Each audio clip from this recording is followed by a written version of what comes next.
تو اس سے بڑی نااہلی کی بات اور کیا ہوگی. اور پھر ان کی ایک اور سٹیٹمنٹ ایک ہمارے بزرگ سیاستدان سردار یوسف کے حوالے سے جو انہوں نے بات کی, ہم کنڈیمڈ کرتے ہیں. سیاسی ہماری جو مخالفت ہے وہ اپنی جگہ پہ, لیکن ایسی بات ان کو کسی صورت میں زیب نہیں دیتی تھی. جی اگلا سوال امپارٹنٹ ہے, مختصر یہ بتائیے گا کہ تناول میں آپ نے بات کی کہ سیر و سیاحت کے حوالے سے آپ کا کیا منشور ہے, سیاحت کو آپ کیسے پروموٹ کر سکتے ہیں؟ دیکھیے جی, بات یہ ہے کہ انہوں نے ایک سٹیٹمنٹ دی تھی کہ بھئی اگر کوئی اور میئر جیت گیا تو ہم فنڈ نہیں دیں گے. میں سٹارٹ یہاں سے لیتا ہوں. سوال تو اس کا سب کو پتہ چل گیا کہ فنڈ ان کا ہے یا گورنمنٹ کا ہے یا عوام کا ہے, اور وہ پیسہ کیسے نہیں آئے گا. اب اس کا مطلب یہ ہے کہ ان کو ڈوبتی کشتی نظر آ گئی. یہاں تو یہ بات ہوگی کلیئر. جہاں تک میں ایگزامپل دیتا ہوں, فار ایگزامپل جو اصل ہے کہ گورنمنٹ کا جو اپنا بجٹ ہے وہ تو ہے ہی ہے, لیکن ٹورزم کے حوالے سے میں سمجھتا ہوں کہ بہت زیادہ انٹرنیشنل ڈونر پڑے ہوئے ہیں. انشاءاللہ تعالی ہم جیتیں گے, اور انشاءاللہ تعالی ٹورزم کے حوالے سے سری جو پوائنٹ ہے 8600 جو ہائٹ ہے اس کی, تو جو ہمارا بالا کوٹ کا ہے ایریا, آپ کو پتہ ہے 4 مہینے 5 مہینے وہ چلتا ہے پھر وہ آف ہو جاتا ہے. تو یہ تو بالکل 1 گھنٹے کی مسافت کے اوپر ہے جناب, اور انشاءاللہ تعالی اس کے اوپر ہم بہت زیادہ فوکس کریں گے. دوسری بات میں ٹورزم کے حوالے سے یہ کہنا چاہوں گا کہ ہمارا انشاءاللہ تعالی پروگرام جو جیتنے کے بعد انشاءاللہ تعالی پھر یہ کہتا ہوں کہ ہمارا اس کے اوپر ہم نے پرائورٹی پہ رکھا ہوا ہے. اسی طریقے سے لسا نواب کے اوپر میں آ جاتا ہوں. فار ایگزامپل آپ اس پہ آ جائیں, اب دیکھیے صرف ایک نیشنل بینک ہے وہاں پہ, کیا وہاں پہ نادرا کا آفس یہ نہیں بنا سکتے تھے؟ اس کے لیے تو ڈی پی کی ضرورت نہیں ہے جی. پھڑلا پہ اوپر آ جائیں, وہ جو وہاں پہ ایک ڈخانہ انہوں نے دیا ہوا تھا, اور وہ بھی کسی پرائیویٹ بلڈنگ میں, ٹھیک ہے نا جی. تو بات یہ ہے کہ انہوں نے کیا کام وہاں پہ کیا؟ کچھ بھی نہیں کیا جی. اچھا, پارٹی سسٹم پہ ہم بات کرتے ہیں کہ عوام کی جانب سے یہ تاثر مل رہا ہے کہ تمام پارٹیوں نے کمزور کینڈیڈیٹ اتارے. اس پر آپ کیا کہتے ہیں کہ اس کے پیچھے کیا محرکات ہیں؟ دیکھیے جی, کمزور کینڈیڈیٹ اتارے, پارٹیوں نے کیا ورکرز کو دیے ٹکٹ؟ دیکھیے نا, ابھی جو برسر اقتدار پارٹی ہے, اب ان کے تو 3 کینڈیڈیٹ کھڑے ہوئے ہیں, ٹھیک ہے. ڈاکٹر صاحب ہیں, بہت اچھے انسان ہیں, ہمارے دوست ہیں. عادل کو آپ دیکھ لیں, ٹھیک ہے, کمال کو ٹکٹ دے دیا. تو بات یہ کہ انہوں نے تو خود بات کی تھی موروثیت کی, ہم نے تو نہیں کی تھی, موجودہ انہوں نے کی تھی. دوسری بات یہ ہے جمعیت کے حوالے سے, اب جمعیت جو ہے وہ کس سے پہچانی جاتی ہے, تو ان کا ٹکٹ کدھر گیا آپ کو خود پتہ ہے. اسی طریقے سے جو باقی نون کے حوالے سے ٹکٹ دیے, تو جو ورکر ہے اس کا تو اتصال ہوا ہے. اب دیکھیے نا کہ جناب والا اگر انہوں نے ان کو دیے ہیں جو ان کو فنڈنگ کر سکتے ہیں, مطلب پارٹیوں نے ورکر کے ساتھ اس سے بڑی اور کیا زیادتی ہوگی. الحمدللہ میں ایک لے مین ہوں, ایک کامن مین ہوں, آئی ایم سن آف سائل, تو ہمیں انہوں نے ٹکٹ دیا. واحد یہ پارٹی ہے کہ جس میں ایک ورکر کو ٹکٹ دیا. باقی تو آپ خود دیکھ لیں, جس کا بھی نام لے لیں, آج وہ پارٹیاں آپس میں لگی ہوئی ہیں, ان کے اختلافات آپس میں لگے ہوئے ہیں, وہ ایک پیج پہ نہیں ہیں.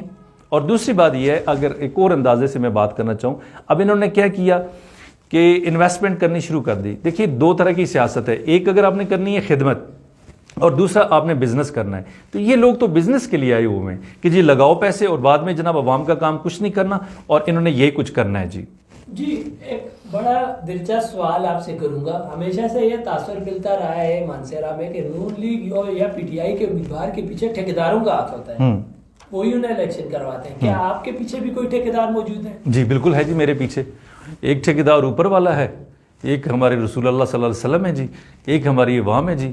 اس کے علاوہ ہمارا کوئی ٹھیکیدار نہیں ہے جی. ساجد صاحب, آپ نے ہمیں ٹائم دیا, آپ کا بہت بہت شکریہ. اور آپ کے لیے نیک خواہشات کا پیغام ہے. آپ کا شکریہ, آپ ادھر آئے.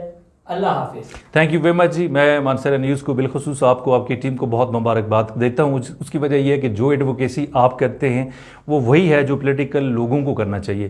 لیکن بدقسمتی سے یہ ہے کہ وہ چونکہ ٹھیکیداری سسٹم سے اور جنبے سسٹم سے وہ نکلے نہیں ہیں, لیکن اس کے باوجود جس طریقے سے آپ اور آپ کی ٹیم ایشوز کو ہائی لائٹ کرتی ہے, میں داد دیتا ہوں آپ لوگوں کی. اور ایک آخری پیغام ہے عوام کے لیے, سوچئے گا ایک دفعہ پھر, مداری آگے ہیں, نوسر باز آ چکے ہیں, آپ نے ووٹ کس کو دینا ہے. یاد رکھیے گا یہ وقت دوبارہ نہیں آئے گا, اور پھر آپ کل گلہ نہیں کیجیے گا. دنیا میں اس سے بڑا منافق نہیں ہے کوئی قتیل جو ظلم تو ستا ہے, بغاوت نہیں کرتا. Thank you very much G.